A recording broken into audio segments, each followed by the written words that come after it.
This is Sarah Stewart Holland. This is Beth Silvers. You're listening to Pantsuit Politics. We are here for a special episode of our Flashback series. And today we're tackling 2023, which feels about 5 hot minutes ago. So this should be fun. It is harder now to have any unique insight, I think, because it's like, didn't this just happen? Mm-hmm. Well, we still have 2024, so you better buckle up. I know. I'm kind of worried about it, but I am sure that we will uncover interesting things to reflect on here. And just a reminder that these flashback episodes are coming to a close rapidly, as is the summer. We will be back to regular programming August 12th. Brand new current event episodes Tuesdays and Friday beginning August 12th. I hope that you have enjoyed the summer and a little bit of a downshift, which is hard to say considering all that happened this summer, but a little bit. We did our best for you, okay? Mm-hmm. We did our best, and we are excited to get back to normal August 12th. Up next, 2023.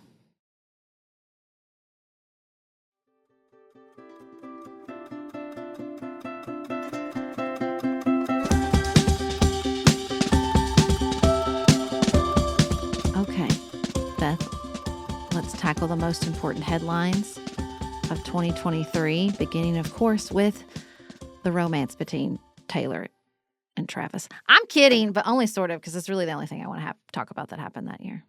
What was my favorite part of 2023? It was impactful. Sure. It mattered. Do you understand what I'm saying? Like, it mattered to me personally. Look, here's the truth.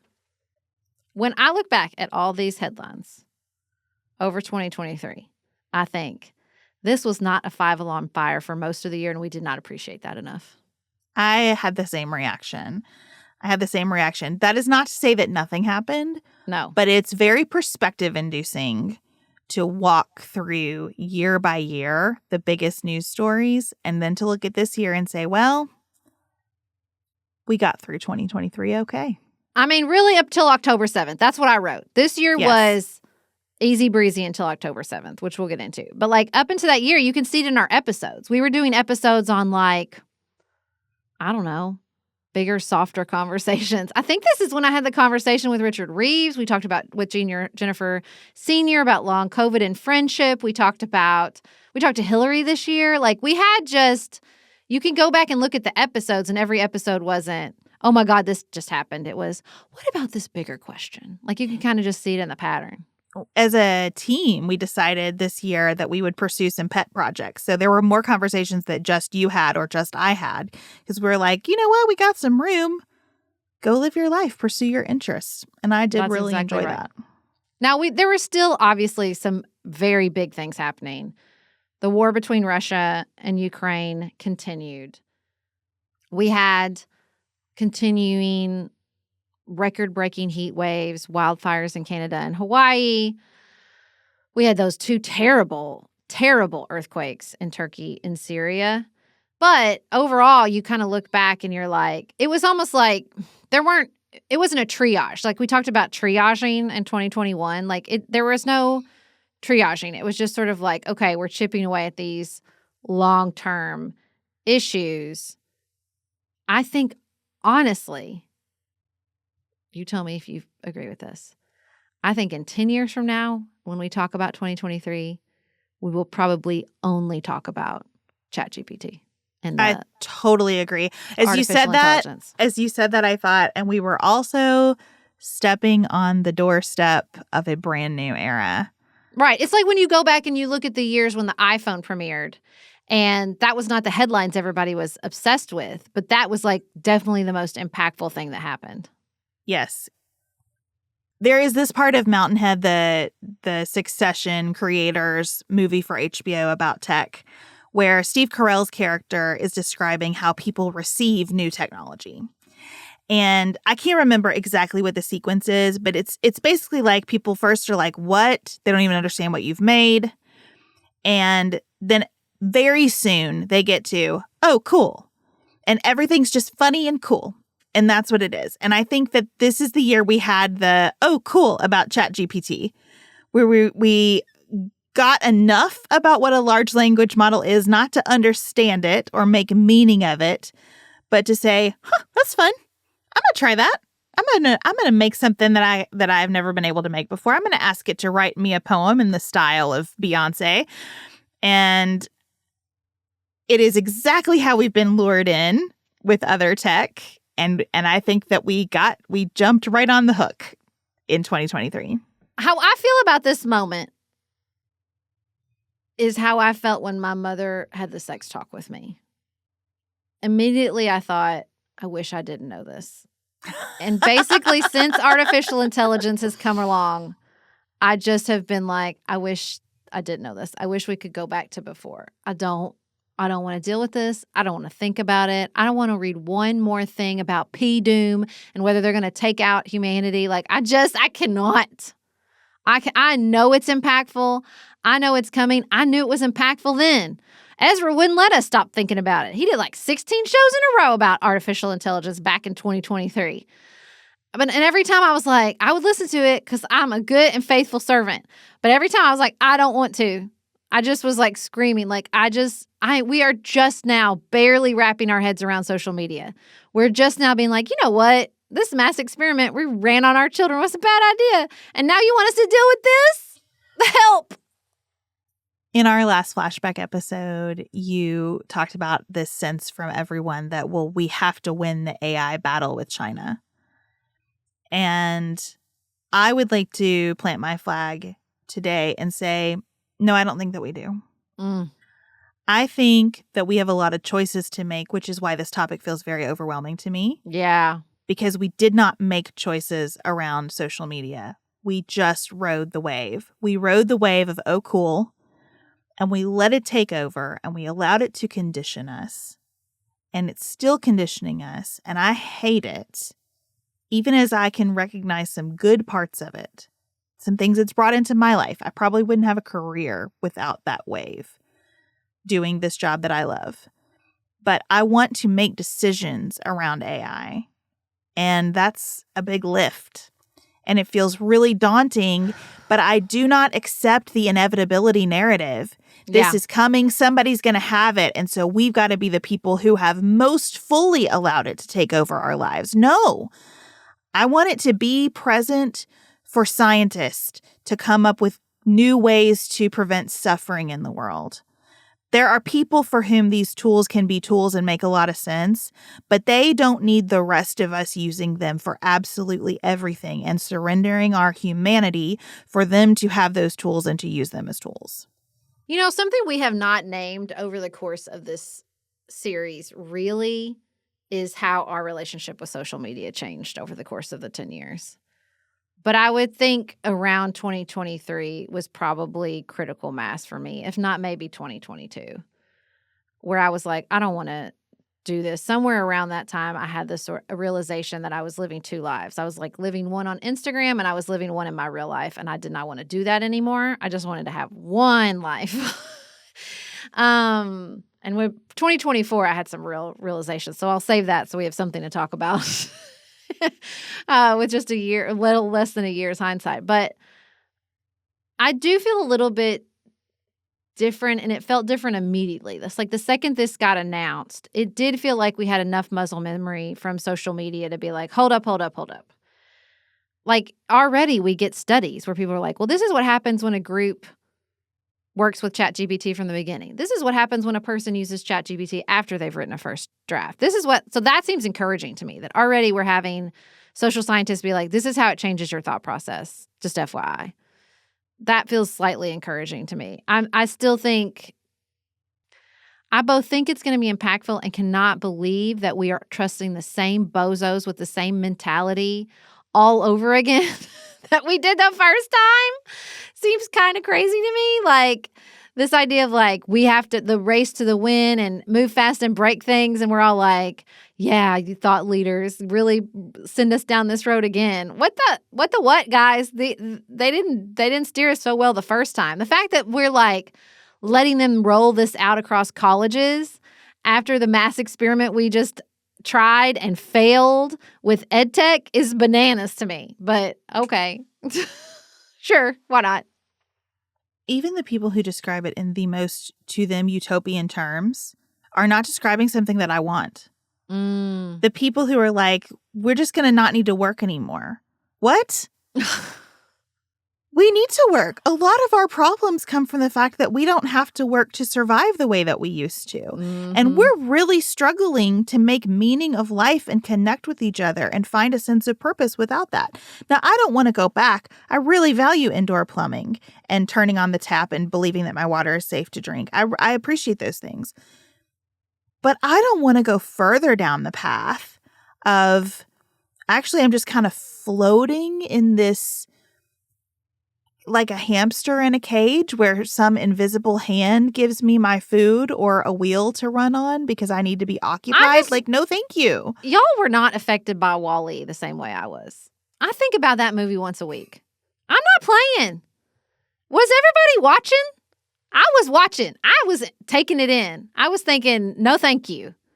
And it just feels like that's what they're selling us on. And I'm like, I don't want to live in WALL-E. Did y'all watch it? It doesn't look, it's no good. It's no good. Okay? And that's where we're going with this. At least that's what they're trying to sell us. I don't think people will go willingly into WALL-E. I think people will be like, I don't like this.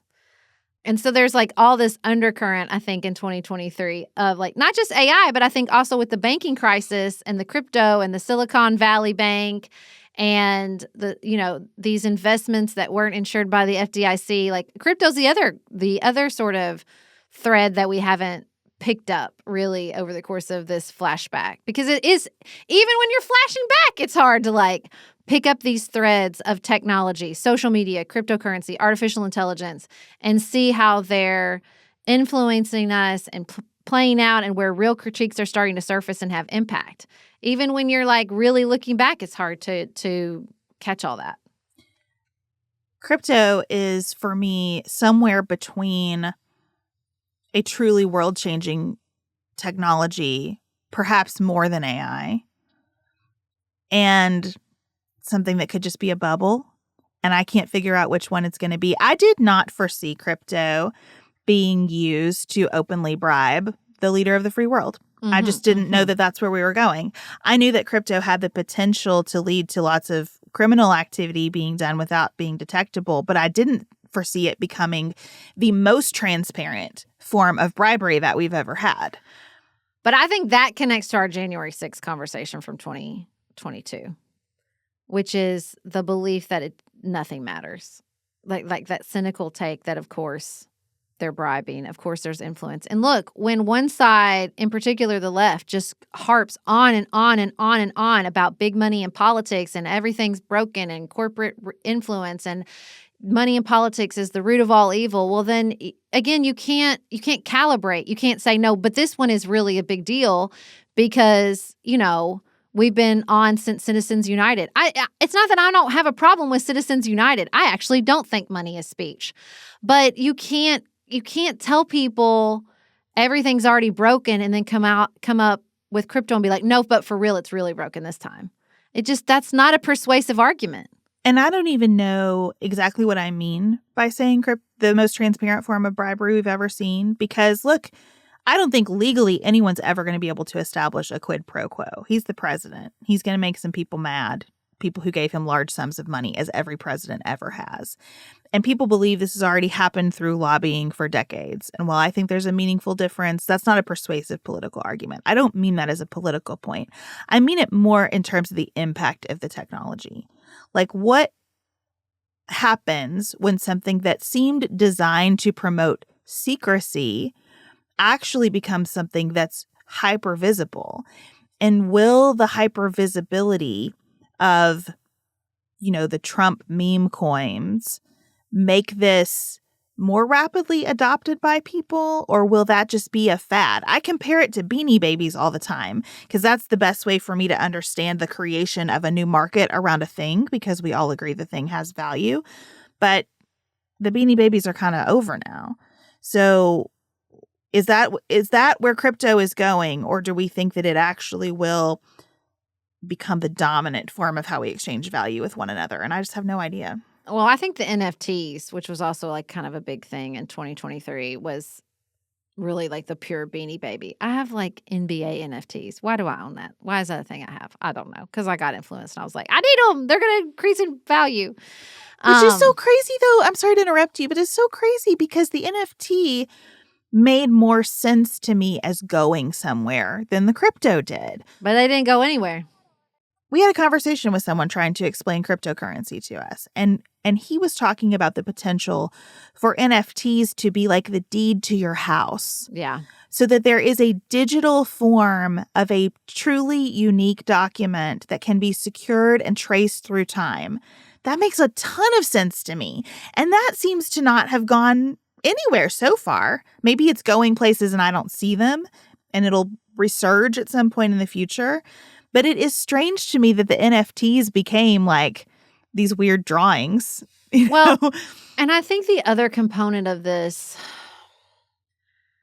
that was at work simultaneously with, it's all part and parcel of the Trump era,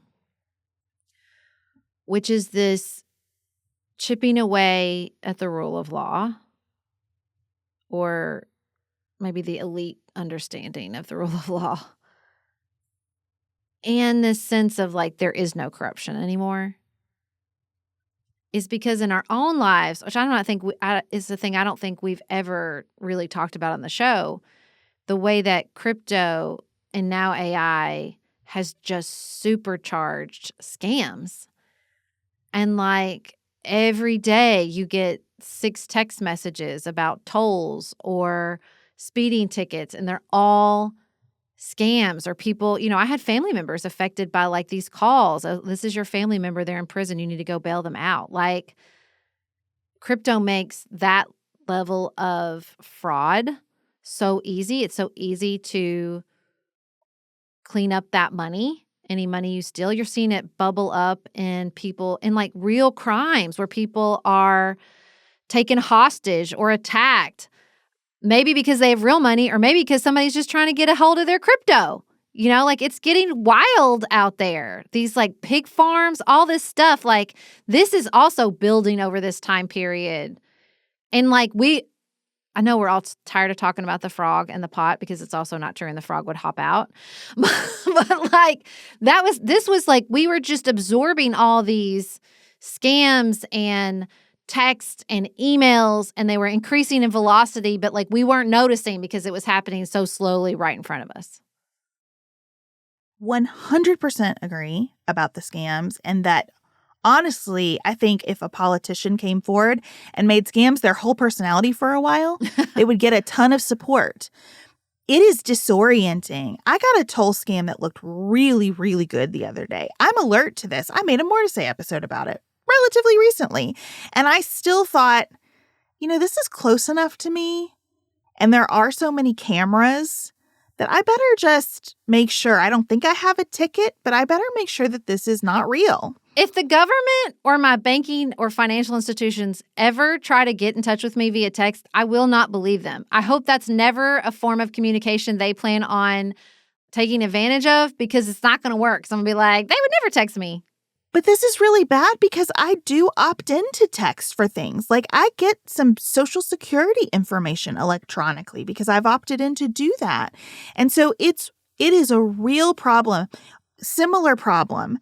How many times lately, and this is on the uptick, people are sending things to us and saying, is this real? Videos from the internet, stories from other content creators. There is no, is this real police?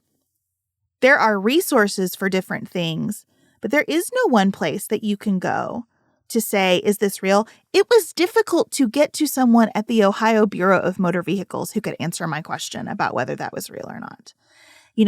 We have got to regroup in this new reality and figure out what it even means to have a government when you can't believe that a communication that looks like it came from the government is not actually from the government. So I think the marriage of these two things and the unpacking of that would be a fantastic place for some enterprising politician to start to say enough of this, and not to couch it in consumer protection language of the past, but like right now, today, aren't you sick of this? We are going to have a place where you can go to figure out what's real. Well, the other big thing in 2023 were all the Trump indictments. Yeah. So many. We had the criminal indictments related to election interference, the classified documents, and the hush money payments, all while he was campaigning for 2024. This relates to something that I wanted to talk about 2023, which is how we got ripped off from the fun of a real presidential election. Yeah, it's so true. No primaries. It was not a Nothing. really good primary in the Republican. There certainly wasn't a good primary in the Democratic Party. I think there was this articulation of like, especially in 2024, isn't it great that we had a short presidential campaign? And the answer is no. No, it was not that's great. right. We need more time. We definitely need primaries. A lot gets worked out in the primaries from both parties, and nothing. I think the reason we feel so stunted around policy and articulating problems, including problems with artificial intelligence, cryptocurrency, scams, is that none that stuff gets worked out in primaries where there's like 16 people on a stage and you have like a good couple of months, and that didn't happen. And the ugly truth of it is probably with the pace of change and the distortion of reality through the filters of AI and social media, we need it more frequently, not less. We've all been in this space of like, oh God, it's election time again. No, we really, really need it. All these indictments that prevented Trump from actually having to run a campaign at all, letting him soak up every bit of attention while falling asleep in courthouses, we are worse off for that. Yeah. I don't know that the outcome would have been different. The outcome may have been what it was under any set of circumstances. But I know that we are worse off because of that. Well, and look, I know that the Republican Party is riding high. Like, I get it. I would be too. But they got a crisis cooking when he's no longer there because they haven't been having these intellectual debates. And I mean, you see a little bit of it bubbling up the further into this term, and I bet we get more of it. I bet we get more of it the further he gets down this path. He is a powerful presence, but he is not an eternal presence, and I don't think they've fully grappled with that yet. Well, next up, let's talk about the real pivot, though, in this year, which was October 7th. And, I even just a minute ago, I kind of regret using the language so old because I just think old doesn't work anymore. What does that mean? Because it doesn't mean what it meant even 20 years ago. 80 does not mean what it meant 20 years ago. We say it all the time. 50 is the new 40 and 60 is the new 50. We're always changing it, and for good reason. A certain subset of the population, not the entire population, but a certain privileged subset of the population is living longer and healthier lives. And I think there's this tension where you have an elected individual who is empowered by the voters, but whose decision to run again or to resign is very individual. And that's just where we're stuck. It's sort of in that same sort of black hole where people lose the mental capacity to retire and therefore to do the job, and then we can't do anything about it. And so it feels like we need, definitely in the Senate, I don't know about the White House.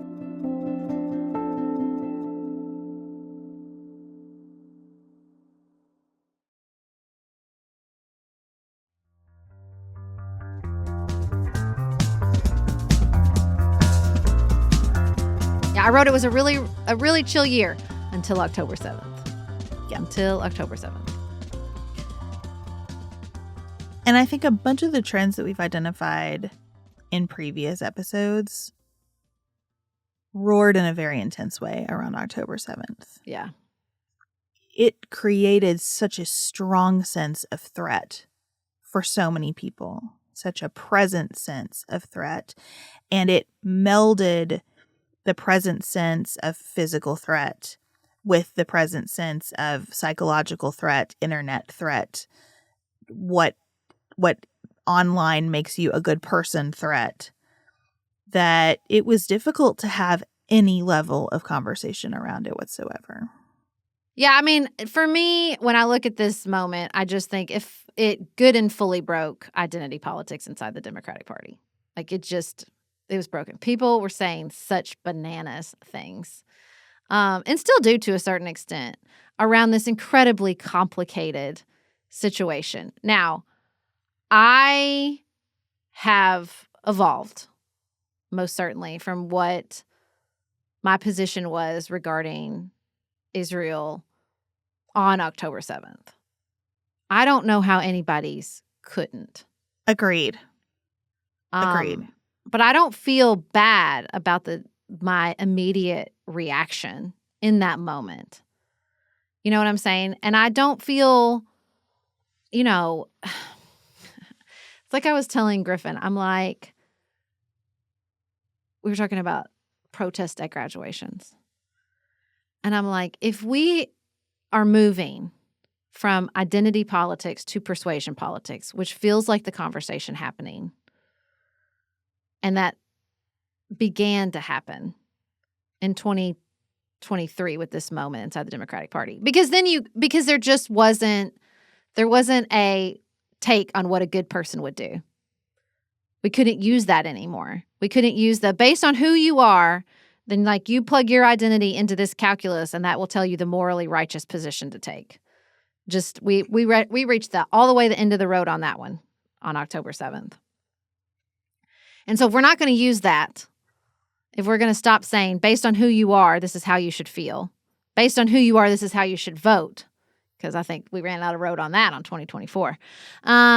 Based on who you are, this is how you should feel about this in order to be a good person. Then these protests that are really about shame and, moral outrage, of which there is plenty of source material for moral outrage in this situation, okay? Not arguing that point. But I'm like, if we're trying to persuade people instead of saying, this is how you should feel if you're a human, then what is this accomplishing?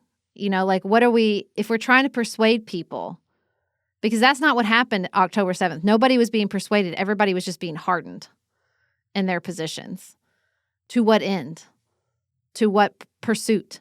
To what strategic goal? And so that's what it just felt like it was playing out over and over and over again. And it got definitely worse over the course of 2024. But I feel like immediately you saw the limits of what our approach to politics up until this point could do. I share the sense that I'm in a different place today than I was then, but it is because circumstances have changed, not because I've changed my mind about what went down on October 7th. Mm-hmm.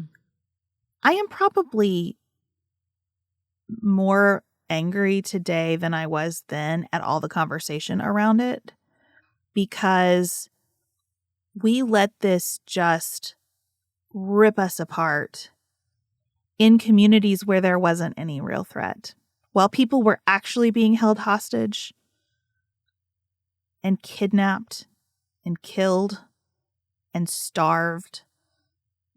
Whether your identification is more with the Israeli pain or the Palestinian pain, there was real pain, physical, inescapable, present pain for so many people and has been ever since. And yet, in the United States, we have found a way to make it about us. Mm. And it really bothers me. And I want to do less of that. I think that's related to something that keeps coming up for us. Can we have a time where we just say things are actually pretty good right now? Even though there's, suffering in the world, I enjoyed this thing and that's okay.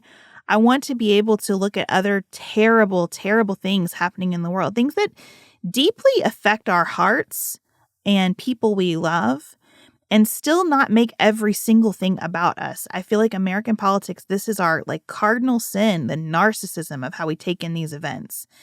And so I think I try all the time now when I'm reading about the Middle East to say to myself out loud, deliberately, I am not there. And some people are. People as real as me are there. And so I can care about this and I can have a perspective and I can analyze and I want to do those things, but I got to separate myself from it too, because something is lost when I over-identify with a thing I am not present for. Well, to me, that reaction speaks to the inauthenticity of any isolationism. We don't ever mean it, do we? We don't ever actually not want to be involved in the world's conflict. We just don't. That's why we make everything about us, because we see everything through the lens of America's presence on the world stage, which is outsized and probably will remain outsized, even in a multipolar world where China is as big a superpower as we are. Still going to be true for as most certainly the rest of our lifetime. And so that's why the isolationism is never quite hitting. You know what I'm saying? You don't mean it. You mean it until you can drop a bunker busting bomb and have some impact, right? Like, Yeah. the isolationism rings a little hollow all the time. Probably because, again, we don't mean it. We don't mean it, and that's fine. That's fine. We can want a presence on the world stage. We can want impact on the world stage. That's fine. There's nothing wrong with that. But just own it. Be honest about it. And I think this was another moment, not the first, but another moment where I thought, I will not let people on the internet tell me the contents of my own heart. Yeah. I will not do that ever again. And, you know, I had a person show up in my DMs who I volunteered to speak to on the phone, and they were so hateful and ugly to me and accused me of heinous things. And I thought, no, I will not. I will not. I've read the poem First They Came For. I understand World War II history, but you will not convince me that I am immune or ignorant to genocide, or that I am secretly anti-Semitic, or that I am secretly anti-Muslim. I'm done. I'm done. I'm not saying that we all don't have things to learn or ways to improve.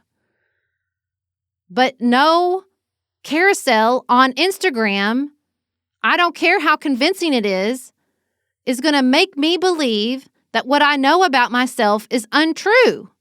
I'm not doing it anymore. I don't care how heinous the situation is.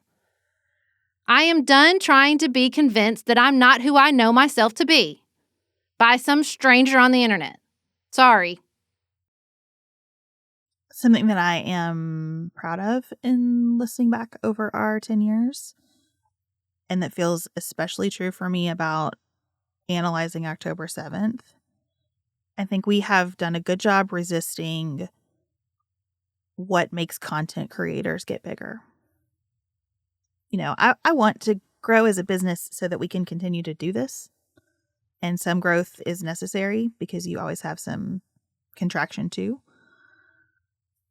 But there is a call to have such a prescription for everything that happens as a content creator on the internet. And what I said a million times this year after October 7th remains true for me. If this situation were easily resolved, it would be resolved by now. Mm-hmm. Plenty of smart people have been trying for a very, very long time to figure this out. And I am not going to make a cute video that contains the prescription. It's not within my grasp. And it doesn't mean that it's not valuable for us to talk about it, for me to not reach a conclusion on it in that way. I think that this was a time when we faced an unusual level of pressure from our own audience to take a hard stand in one direction or another. And if they didn't hear the hard stand, they heard that as a lack of empathy or a coldness or a cruelty. And I have tried to not take a hard stand from a place of like the purest form of love of other people that I have in my heart, to just look at this situation and say, I don't know, and it's not mine to know. And I am present with the suffering, regardless of what geography the suffering is taking place in or what type of suffering it is. But I feel more convicted all the time that there are situations like this where the most caring thing is to recognize, like, me labeling a hero or a villain or a victim or a path forward here just is, it doesn't add anything, and it doesn't fully recognize the humanity of all the people and interests involved here. And look, I mean, the paradox of this time is I both grew more comfortable with my values and less comfortable with my takes. Why wasn't I screaming the whole time? Joe Biden is too old and we're going to lose. Joe Biden is too old and we're going to lose. Like the way in which I decided we talked about this in 2022. Like, well, based on who was giving the take, that's how I know it's right. Instead of being like, hold up, wait a minute. Like, let me think about this. Let me really think about this. It's just so easy to follow the sort of Trump derangement syndrome and anything related to him. And it's not like he ever left in this whole time period. And so if they were saying he was too old, well, that meant it had to be wrong. And that was a bad take. That was a bad take. The idea that you can't cross streams ever with people on the opposite end of the political spectrum with you, or that means you're wrong, led to some really, really not just bad takes, but missed opportunities and actual losses. Dare I say tragedies? And I look back and I think, but I just was,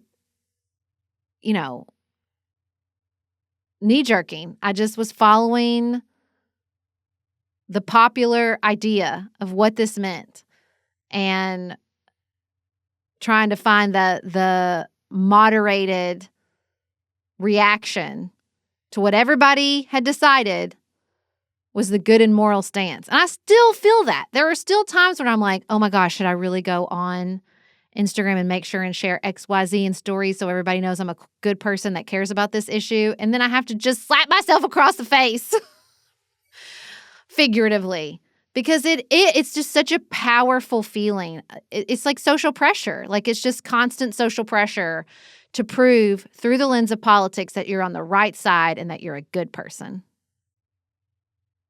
I know we spent a lot of time on Joe Biden's age and the fact that Joe Biden shouldn't have run again.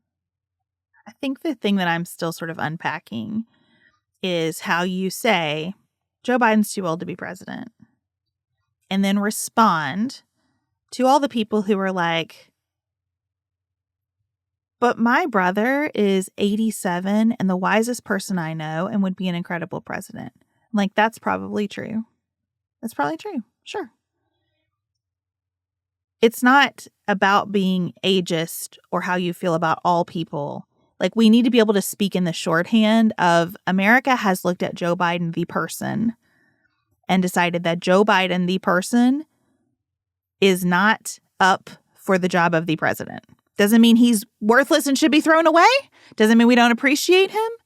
Doesn't mean that every single person who's his exact age we would make the same decision about. Clearly, like, we still have a very old president. But it is that we need to just be able to say in the normal way of speaking, I've decided that Joe Biden is too old to be president. Or I hear that that's what the American populace largely believes, and that's extremely relevant to political analysis about the next election. May I offer up everything can't be about everything?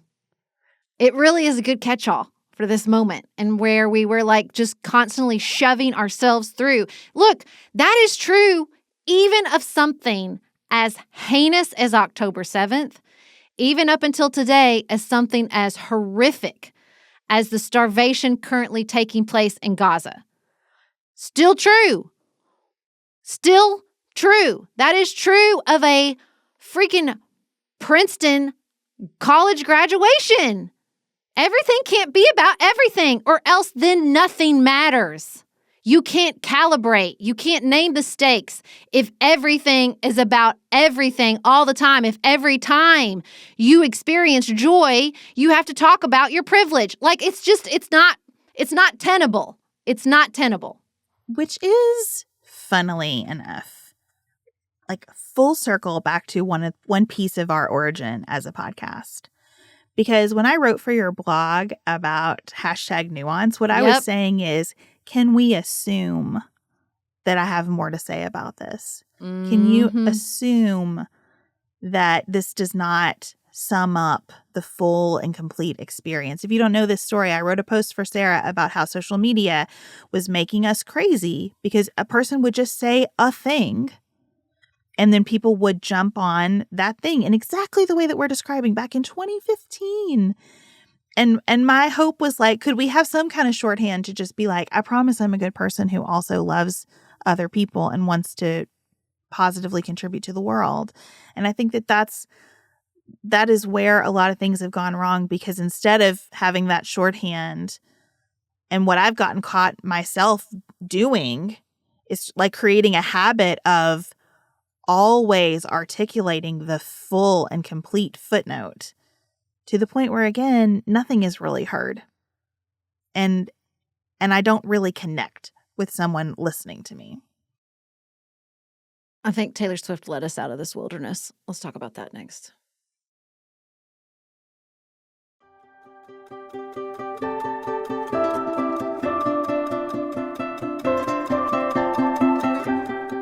I'm sure other things happen in 2023 culturally. I'm willing to give Barbie a shout out, but really, the only thing that happened is that Taylor Swift went on tour and fell in love with Travis Kelce. Everything else is actually a footnote, in my personal opinion. It is certainly the thing that added the most to my life culturally in 2023. It was pure joy. It was so fun. It was so fun to text other women about. It was a moment when social media was actually delightful, especially if you let the algorithms know this is really all I want to look at, which I did. Yep. And they delivered. It was like a moment of being happy with what was in my feed. You have to see the whole plot line, Beth. Because you have to say, like, we were fully primed for the joy with the tour itself. We were already in it with her. We're in it. We're waiting for the secret songs. Oh my God, a new outfit. We're seeing the outfits. We're like experiencing the tour. Like some of us, like me and Maggie, who weren't even like big Taylor Swift people. Then we go to the Eras tour and we're like, holy crap. Then you have like this whole universe introduced to you. Then the plot twist. She's actually sad. She's up there entertaining us. And this man has broken her heart. So you're like, son of a bitch, we can never have it all. This is bullshit. Then Barbie comes along with her monologue and you're like, yeah, we can't ever have it all. Why not? Why can't we have joy in our personal lives and also in our career at the same time? And then Travis, who also is very hot, helpful piece of this puzzle. Do you understand what I'm saying? Travis comes in. He is pursuing this woman at the zenith of her success. And you're like, wait, hold up. Can we have it all? Can we have love and incredible success professionally at the same time? Do you remember when they went out after Saturday Night Live and he had her makeup all over his face because they were clearly making out at the bar the whole time? The joy that gave me, the exhilaration I felt in that moment.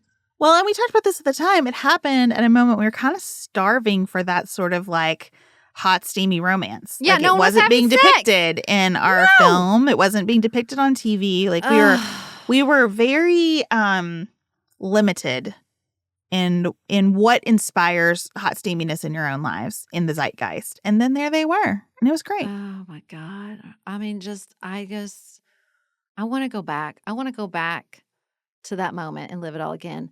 Travis and Taylor, if you're listening, a good wedding really would give that to us right now in the year of our Lord 2025. Just throwing that out there. A good wedding can really do a lot. Just saying. I don't know. I think watching them date is so fun. Like, I want them to live happily ever after in whatever their version of that is. I hope this goes great for both of them. They're so fulfilled by it. I would like to see a study on whether like Americans actually had more sex this year. And I bet they did. Like, I think that all of the social content being fed out to happily married ladies where maybe things have gotten a little boring made a difference. I like my anecdotal evidence is that it made a difference. Well, I just want to say that I also feel very good because immediately I was like, they're in it. They're not breaking up. They're getting married. Now, they're not married yet, although sometimes I do have a secret theory that they've gotten married and just not told anybody. But there was like me and this one Like, I don't even know who it was. It was like this lady on maybe like a local morning show. I still remember her standing up and being like, they're forever in love. They're staying. This is not a rebound. These two are getting married. And I was like, me and this lady are on the same page. And I really feel like we've been proven right so far. You know, like mid-June-ish, there was a video of them in New York out on a date. That was the SNL. Yes. There's no mid-June-ish of this year, like just a couple weeks ago. Okay. There's a video that comes out of them coming out of a bar or restaurant or something, and she looks real drunk. Ha! And depending on how you read it, it could look like they were kind of annoyed with each other, especially like he might be kind of annoyed by how drunk she was. That is the perception that I brought to this video. And people were like freaking out. And for me, I thought like, this is the kind of thing that makes it seem real. If they are a real couple, they should be annoyed sometimes. They should have arguments. Like, if this were just an elaborate PR ruse, we would not see this video. Oh, my God. Do you remember that terrible take where people said they were just a PR ruse? Yes. Oh, my God. That was such a bad take. And I knew it was a bad take. I was like, this is outrageous. Neither of these people need this. They don't need it professionally. Why would they go to the trouble and take all this heat? Especially like the people, because they ran out of road. They know it. That's why they've disappeared. Like, that's a crazy take, guys. Yeah. I mean, she needs it less than him. Like, this has been objectively enormous for the Kelce family. They were on their way anyway, but this has been objectively enormous for them, and good for them. Who cares? But I like that there are little moments where you're like, what's going on there? Because it just kind of affirms for me that, yeah, this seems real. And I think they really care about each other and they're really in it doing the thing. And also, I want a wedding. Don't listen to Beth, Travis, and Taylor. I want you guys to get married. I want a wedding. Don't want a wedding. I want a wedding. I just do think there is something particularly exciting and fun, especially for old married lady me, in watching other people be at the beginning. The beginning is it's so great. And it has made me want to recreate the beginning in my own life as much as possible. They're past the beginning, though. What? They've been dating for 2.5 years now, right? I know, but when you've been with someone for like 20, that's still the beginning. Listen, I want them to get married for one reason and one reason only, and it is very selfish. All I want in life is Taylor Swift's songwriting capacity applied to motherhood. So all I want, I've wanted that since law school. I was like so ready. I'm like, oh man, she gonna write such good songs when she has babies. I want it so badly. I want it so badly. Well, I think you'll get it. I think it's coming. It's gonna be good too. It's gonna be so good. Oh, Taylor and Travis, we owe you so much. Yeah, good job, guys. Thanks for this. Great contribution to all of us in 2023, both the tour and your delightful love story. I cannot thank you enough. Not a single note about it. Not a single footnote, not an asterisk. Nope. No qualification. All good. The reels, the takes, delicious. Loved every minute of it. Thank you. Thank you so much for your service to America and the greater global community. All right. Thank you so much for joining us for another episode in our Flashback series. We only got 1 year left. Next Friday, we'll tackle 2024, and then we will have done it. We will have looked back over all 10 years of Pantsuit politics. Thank you so much for being along for this, again, both excruciating and weirdly fun ride. We will be back to our regularly scheduled programming on August 12th. We hope everybody has the best weekend available to you. And until Tuesday, keep it nuanced, y'all.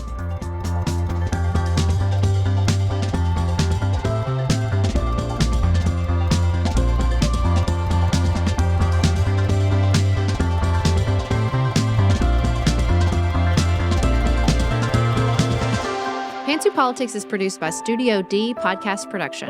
Elise Knapp is our managing director. Maggie Penton is our director of community engagement. Xander Singh is the composer of our theme music with inspiration from original work by Dante Lima. Our show is listener supported.